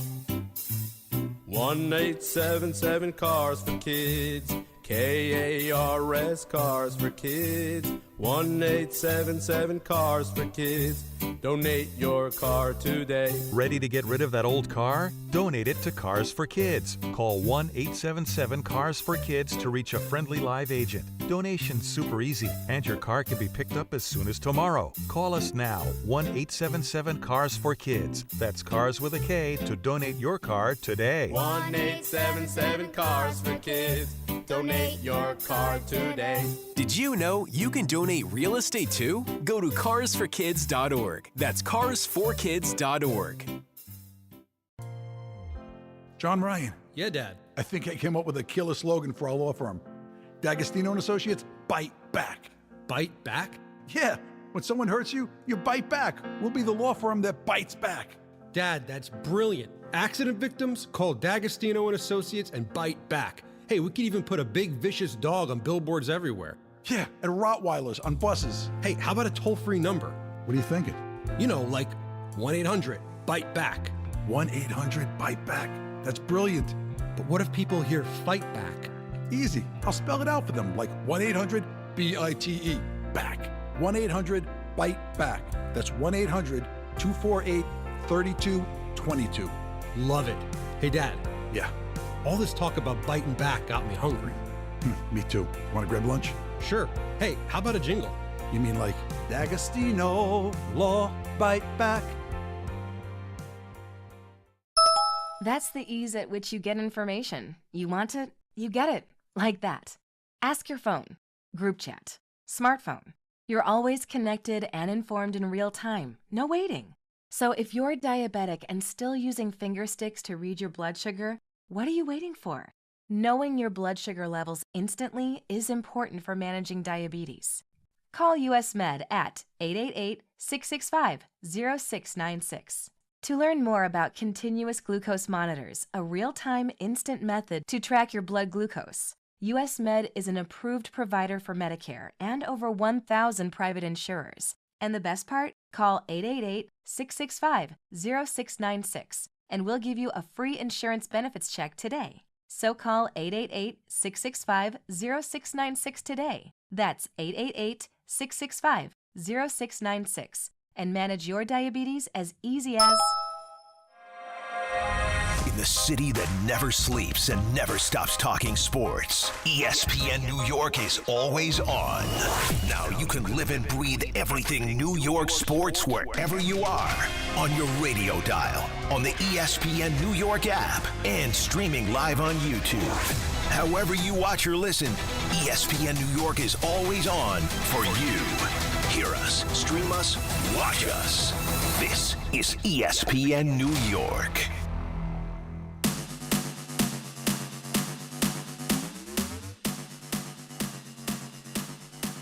Yankees and the Red Sox tonight, 8 o'clock, Yankee Stadium in the Bronx. Baseball world will be watching those two teams go at it to see who will play the Toronto Blue Jays in the ALDS that starts Saturday, and that game will start at 4 o'clock. Sunday's game, Game 2, will also be at 4 o'clock. You can listen to Game 3 of the Wildcard series right here on 880 ESPN. You could watch it on ESPN, and obviously you could see the pregame show for an hour at 7 o'clock starting on Yes, and then following the final pitch on the ESPN broadcast, we'll have a 90-minute postgame, either a postmortem on the season or we will cover the game and then look ahead to the series against the Blue Jays.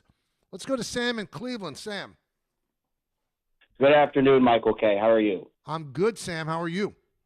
We're doing well today. Let's see. I wanted to kind of answer your question the point that you just kind of made about whether or not beating Boston tonight kind of gets rid of 2004. I agree it definitely doesn't. Like, that was bad. It happened. However, from the perspective of someone my age, I'm 26. I was 10 when we won in 2009. And at the time, I was just kind of like, I remember my dad was screaming at the TV. I was like, this is what we do. We're the Yankees. We have Jeter. We have all these legends. However, as I've gotten older and, matured a little bit more, I learned more kind of about, like, the economics of sports, along with, people my age and then, like, this generation of Yankee fans. Mm-hmm. We have not really seen the Yankees beat a rival in the playoffs. So tonight, if they win this, and I think that they will, it feels more of like a purging of the demons for this Aaron Boone and Aaron Judge era, where all that we've seen is let down. They're only able to beat AL Central teams. They haven't been able to beat Boston, Houston, Tampa, any of your rivals in the playoffs. And it's just, you get memed all the time. That's why tonight I believe in this team. I want them to win. I want them to win so bad. I think that this is one of the best teams that I've seen under Aaron Boone. And if they win this, I think they're going to the World Series, because this is just mentally a purging of the demons. Well, and that's what that is. Sam, I can buy that. But you're not avenging 2004. Nothing can avenge that. It's never been done before. Who knows if it'll ever be done again? That was rock bottom. And you've lost 2 series to them since. So you're right. It does vanquish some demons where, okay, we can't get through anybody but the American League Central. Cool. But if you win tonight, that's no guarantee you're going to the World Series, because the next step is really hard. Toronto's better than Boston.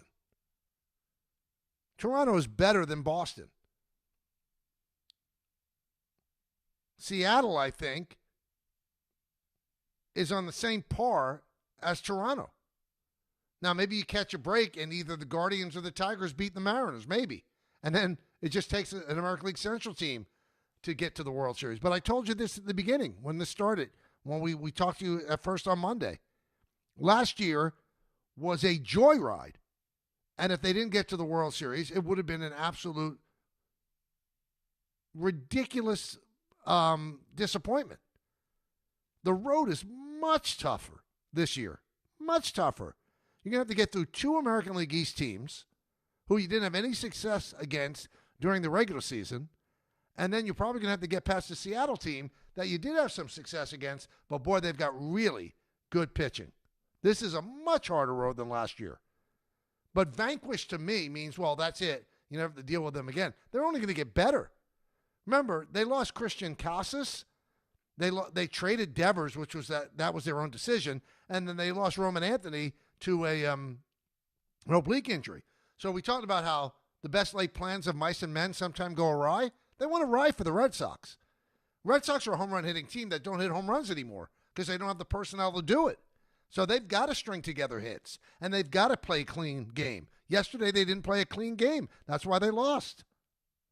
We're still waiting on the lineup, which is going to be very interesting. If we don't have it by the end of our show, which is going to be about a minute, then Don Hahn and Rosenberg will break it down. But a lot of tough decisions for Aaron Boone. Do you start Goldschmidt against the lefty? Do you start Rice, who had another good game yesterday? Do you start Wells, who I think they will start? Obviously, they're going to start Chisholm.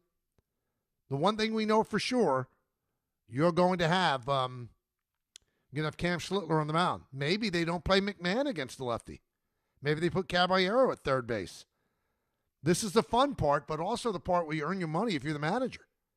You're going to make decisions that if they work out, nobody will even say anything. And if they don't, then you're a goat. Like, we spent all of Wednesday's show talking about him taking out Max Fried. He probably thought that was the right move. I thought it was the wrong move. It turned out to be the wrong move. I thought not starting Jazz Chisholm was the wrong move. He started him yesterday, and Chisholm showed you what he can do. The guy's a star. You let stars play on the biggest stage. The lineup composition is going to be fascinating. Can't wait to see it. Well, we're back again tomorrow at 1 o'clock, either a post-mortem show or look ahead to the Blue Jays. Also, we'll make our football picks, 2-pack for sure. By the way, I've gone 4-0 the last 2 weeks. So if you want to make money, that's the way to go. Yankees, Red Sox tonight. You could hear it here. Watch it on ESPN. Pre- and post-game show on Yes. And again, we'll be back again tomorrow at 1. Coming up, Don, Hahn, and Rosenberg. So in the words of Billy Joel, life is a series of hellos and goodbyes. I'm afraid it's time for goodbye again. See everybody. Have a great night. Enjoy the game. Talk to you tomorrow.